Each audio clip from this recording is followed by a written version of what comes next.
Hi, and welcome to Village in Motion. For those of you who haven't met me, my name is Terrance Averett. I'm your host today.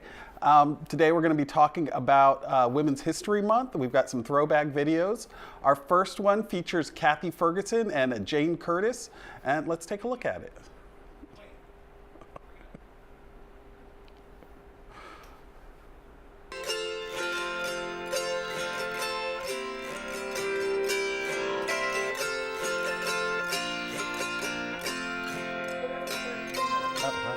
I got interested in the auto harp from hearing the Mill Run Dulcimer Band play, and they play at Coffin Mill 4 or 5 times throughout the summer.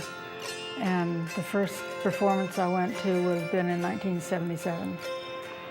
And I got interested in dulcimer from that and also auto harp, so I've been playing over 20 years.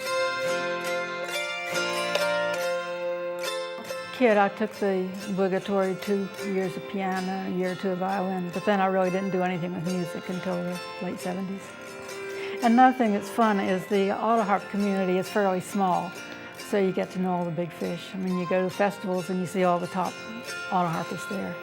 The members of the Mill Run Dulcimer Band, they would have group lessons, so that was a lot of it. And also they had camps or workshops that you go and you live on campus for a week and take from performers. And I've taken from Brian Bowers there and also from David Morris, and they're both very good harp players. It's like so much in folk music, it's very individualized. It's not like oboe, you've got to play a certain way. Guitar and dulcimer and auto harp and banjos, they're very flexible, and you just end up developing your own style. This is a little waltz that I'm doing as instrumental. It's called Southwind.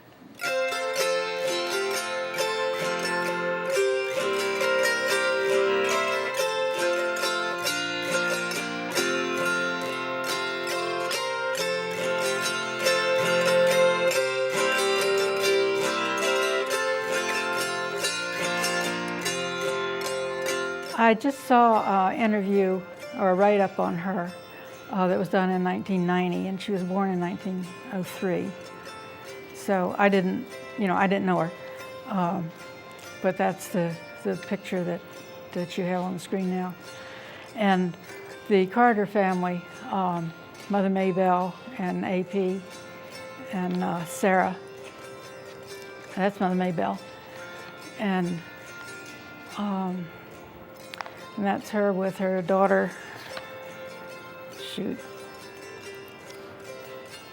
Her daughter Jeanette. Okay, and the next one is Jeanette more recently with her brother Joe, and they still do the old-timey music down on the Hiltons on Saturday night all through the summertime, and I've been to some of it. It's called the Carter Folk, and it's really cool. It's an amphitheater, and the stage is covered, but then there's a great big hill that just holds hundreds and hundreds of people. And it's just real country. It's fun. For some modern players, that's the Bill Sky family. And Tara, the one on your left, isn't with them anymore, but Lori and Bill, they put on 100,000 miles every year on their van. They travel, do a lot of small venues. And he just recently married Vicki Young, who's a gospel singer, and so that's kind of fun. And they'll be at the Arlington Assembly of God Church on the 17th of April. So I get to see them. And this band is the Annabelles, and they're out of North Carolina. They're a fun group. They do a lot of Cajun kind of music. This is a song called Good Old Joe, and it's about retirement. A couple getting used to it.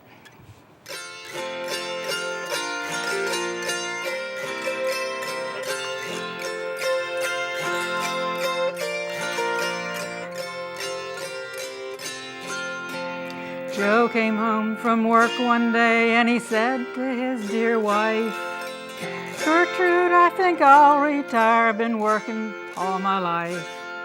So he quit his job and they sold their house and bought a mobile home. Settled down in Florida where the alligators roam. And And every day was Sunday, and good old Joe got bored. He bought himself a fishing boat, and Gertrude thanked the Lord. For years and years she'd kept house, done things her own way. Believe you me, it was something else with Joe at home all day.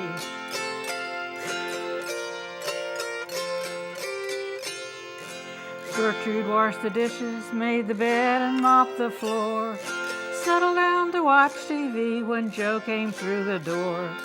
He was home from fishing in a hurry for his lunch, 'cause he was going golfing with the senior citizen bunch.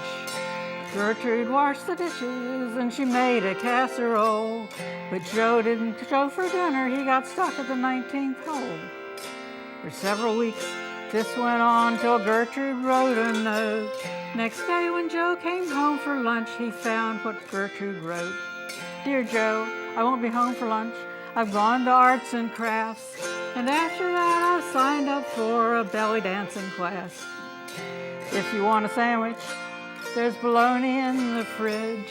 I won't be home this afternoon, I'm going to play bridge. And let's go out for dinner, 'cause I feel like Chinese food. I know you like home cooking, but I'm just not in the mood.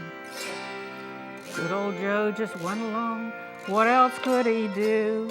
He really had forgotten that retirement is for two.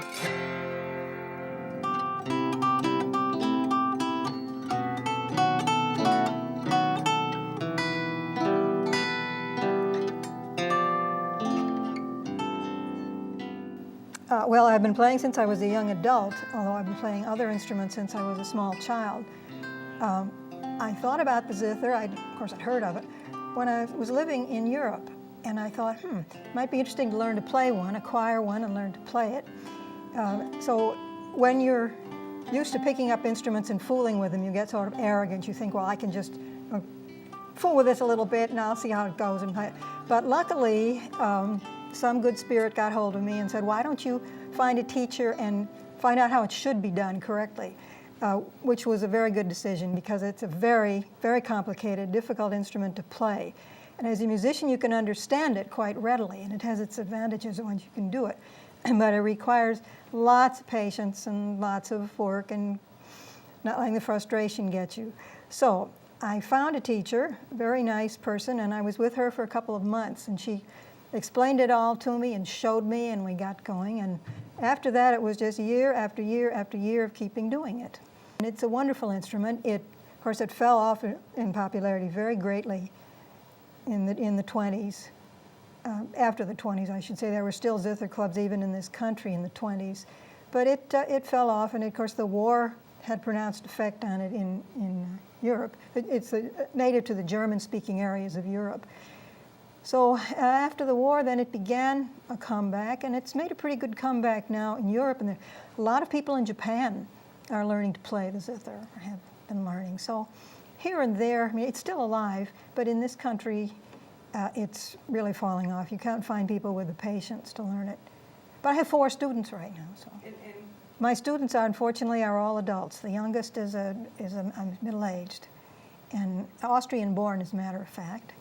But she has 2 teenage children, and she's a live wire. She's doing a lot of different things, but she couldn't believe her good fortune to find a zither player right here. She lives in Arlington. So she's making good progress. One of them is quite elderly. She resides right here. I don't think she'd mind if I named her. It's Jo Shrimpy. And she took the beginner's course I gave a couple of years ago, and she's been making good progress. She has lots of stick-to-itiveness. And my other 2 students are men. One comes up once a month from down near Roanoke for a long lesson. And that's, 4.5, 5 hours drive, so he's really devoted. And the other one lives over in Maryland, in Potomac. So, and then I have some people, I give 2 seminars a year. The spring one is coming up next month. And I have people coming to that from Philadelphia and Ohio and New Jersey. It's 2 instruments in one, because here you can probably see in the picture it has frets. It has 5 strings over the frets. But it does not have a neck like most of the other fretted instruments, like a guitar or a banjo or what have you. But you have this instrument here, And of course, nothing happens when you just do this. It's not like you can do that, but you can't really play. So you need to make them sound. Well, when you're playing a guitar, of course, you're doing this and strumming, or a banjo. In this one, you stroke the strings with, you wear a ring on your thumb that has a thorn on it here, in which you can just stroke these strings, but you must only stroke the one or ones you want to sound. So if you play,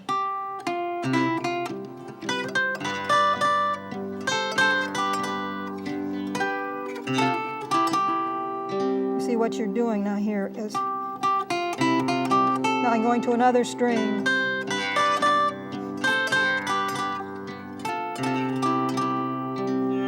But at the same time, you notice I'm doing something with the rest of this hand. Something completely different. These strings are all played open, and you pull them.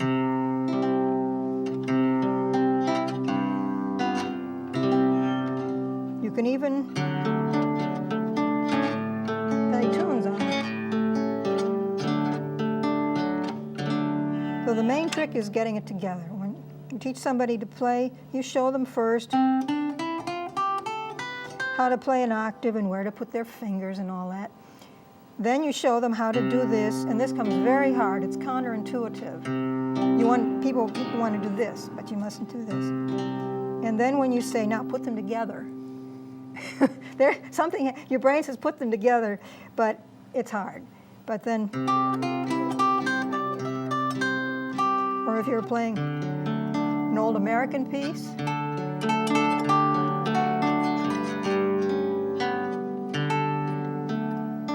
doing just plonk plonk, where you have different timing. So this is essentially how it's played. You need three hands, really. You need one hand to do this, and one hand to do this, and one hand to do this. And this is going this way, this is going this way, and this is moving this way. So it takes a little work to get into it.